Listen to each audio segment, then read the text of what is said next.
The daily code snippet. Another media we should discuss is the figure element and its optional caption or figcaption element. A figure, its caption, and contents are a single unit. The figure element is generally used for images, illustrations, diagrams, graphs, infographics, charts, and code snippets. The main content can reference a figure, but it can be moved to another part of the document, such as an appendix, without affecting the meaning of the main content.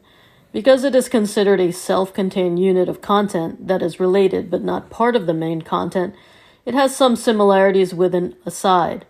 But a figure element has a built-in captioning mechanism.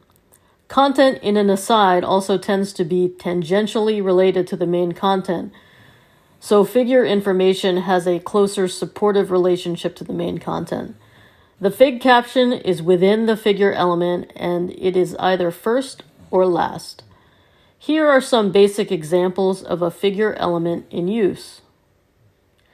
An illustration without a caption.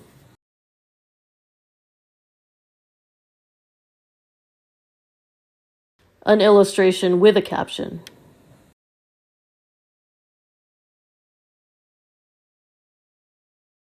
Presented by Designers Learn Code.